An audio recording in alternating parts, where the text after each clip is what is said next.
Welcome back to PSC's Tech Byte. Today we keep on talking about how to do provisioning of artifacts in SharePoint Online using the Microsoft Graph. And specifically we are going to cover how we can create content types and how we can associate columns to content types while using Microsoft Graph APIs. In order to do that, we need specific permissions like site.manage.all or site.fullcontrol.all, and we can do that with delegated permission access tokens or with application-only access tokens. So let me move to the demo environment. Let me show how to do that in practice. So this is the official documentation page about how to manage content types with Microsoft Graph. And as you can see, here we can manage the list of content types, we can create a new content type, we can get, update or delete a content type, as well as we can play with the publishing of a content type, and we can manage columns. So we can list the columns associated with a content type, and we can create new column associated with a content type.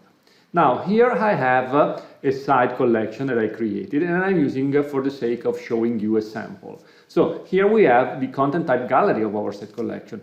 And what I'm going to do right now is, through the Microsoft Graph Explorer, getting the list of content types defined in that site. So first of all, let me get the information about the site so that I can retrieve the ID of the site. And as such, I can then make a query to access that site and the content types defined in my site. And that's it. Here we have the site through the site ID. Now, I can easily use the /content types and point content types, here we are, and we can get the list of content types defined in our site collection. Of course, we can also create new content types. So, for example, I can make a post request targeting the collection of content types, and I can provide in the body of my request a JSON object which will define a new order document content type with this description, and which will be inherited from the base document content type. So, let me do that, and I will create it in the PSC's content types group. So, now that I'm done, I've got back the unique ID of my content type from a SharePoint point of view, and I can eventually make a query to get that specific content type by ID, as you can see right here.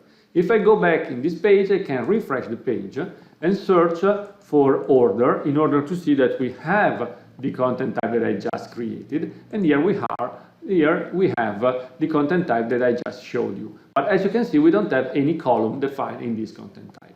So we can easily get access to the collection of columns in my content type, and we can see that right now we just have the out-of-the-box columns that we have.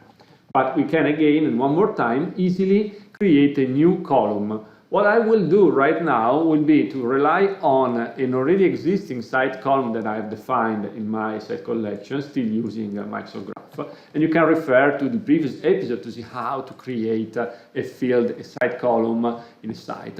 And what I'm going to do is a post request targeting the collection of columns inside my specific target content type. And here I'm defining a reference to the column that I want to create. And actually, we can even have a look to this column later on. So let me run this query. And as you can see now, I have associated a new column to my content type. If I go back here and refresh the page and search again for order, we can see that now in the order document, we have the order ID field that I just created. And as such, we can easily manage the content type and the columns, eventually including also the ordering of columns in the content type. Like always, thank you for watching this video. I hope you found it useful, and I'm really looking forward to seeing you next week. And remember, subscribe to this channel. Thank you.